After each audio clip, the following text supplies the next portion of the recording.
मैं आपसे एक सिंपल क्वेश्चन पूछना चाहती हूँ।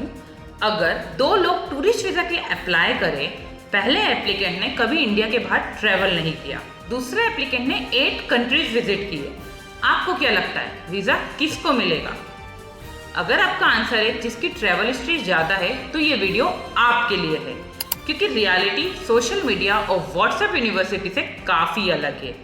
आज हम फैक्ट्स की बातें करेंगे। पार्ट फर्स्ट, ट्रेवल हिस्ट्री क्या होती है। सबसे पहले ये समझिए कि ट्रेवल हिस्ट्री होती क्या है। सिंपल लैंग्वेज में, आपने पहले किन कंट्रीज के लीगल ट्रेवल किए, कब किए, और क्या आप हर ट्रिप के बाद टाइम पर अपने कंट्री वापस आए, ये सब मिलकर आपकी ट्रेवल हिस्ट्री बनती है। लेकिन सबसे बड़ा क्वेश्चन, क्या वीजा सिर्फ ट्रेवल हिस्ट्री से मिलता है? आंसर है नहीं। पार्ट 2, लोग ट्रेवल हिस्ट्री को इतना इम्पोर्टेंट क्यों समझते हैं? ये मिथ आई कहां से? क्योंकि नेचुरली अगर किसी एप्लीकेंट ने पहला इंटरनेशनल ट्रेवल किया है और हर बार रूल्स फॉलो किए हैं, तो ऑफिसर के पास एक पॉजिटिव रिकॉर्ड बन जाता है। इसीलिए ट्रेवल हिस्ट्री एक पॉजिटिव फैक्टर हो सकती है। लेकिन पॉजिटिव फैक्टर और मैंडेटरी रिक्वायरमेंट में बहुत बड़ा डिफरेंस होता है। आज भी हर साल हजारों इंडियंस अपनी फर्स्ट इंटरनेशनल ट्रिप पर टूरिस्ट वीजा रिसीव करते हैं। अगर ट्रेवल हिस्ट्री मैंडेटरी होती तो कोई भी अपना पहला वीजा कभी नहीं ले पाता। Part third, officer travel history से ज्यादा क्या देखते हैं? अब सबसे इम्पोर्टेंट पार्ट, ऑफिसर सिर्फ पासपोर्ट के स्टैम्प्स नहीं गिनते, वो ये समझने की कोशिश करते हैं कि क्या ये एप्लीकेंट जेन्युइन टूरिस्ट है।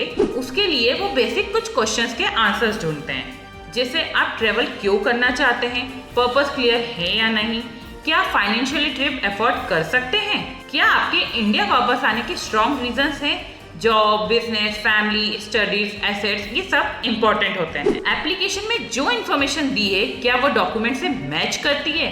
ये कंसिस्टेंसी बहुत इंपॉर्टेंट है। पार्ट 4, कब ट्रेवल हिस्ट्री हेल्प करती है।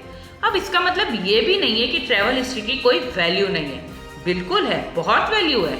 अगर आप पहले लीगली ट्रेवल कर चुके हैं, रूल्स फॉलो किए हैं और टाइम पर वापस आए, तो ये एक पॉजिटिव पॉइंट हो सकता है। लेकिन ये अप्रूवल की गारंटी नहीं है। स्ट्रॉन्ग ट्रेवल हिस्ट्री वाले एप्लीकेंट्स भी रिफ्यूज होते हैं और फर्स्ट टाइम ट्रेवल्स भी अप्रूव होते हैं। पार्ट 5, अगर ट्रेवल हिस्ट्री नहीं है तो क्या करें? ये सबसे प्रैक्टिकल पार्ट है।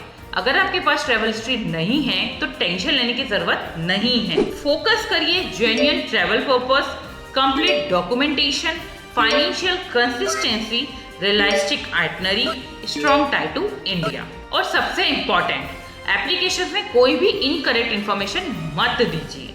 आपकी प्रोफाइल नेचुरली स्ट्रॉन्ग होनी चाहिए, आर्टिफिशियली स्ट्रॉन्ग नहीं। तो दोस्तों, अगर आज की वीडियो से सिर्फ एक बात याद रखनी हो तो ये याद रखिए, ट्रेवल हिस्ट्री हेल्पफुल हो सकती है, लेकिन टूरिस्ट वीजा का डिसीजन सिर्फ ट्रेवल हिस्ट्री पर नहीं होता। वीजा ऑफिसर आपकी कंप्लीट प्रोफाइल एवेल्युएट करते हैं। इसीलिए अगर आप फर्स्ट टाइम ट्रेवल है तो इस वजह से अपना ड्रीम ट्रिप पोस्टपोन मत करिए। अपनी एप्लीकेशंस को प्रोफेशनली प्रिपेयर करिए और जेन्युइन इंफॉर्मेशन के साथ रेडी रहिए। कई लोग मुझे मैसेज करते हैं कि मैम पहले दुबई या थाईलैंड भेज दीजिए, फिर यूएसए अप्लाई करेंगे।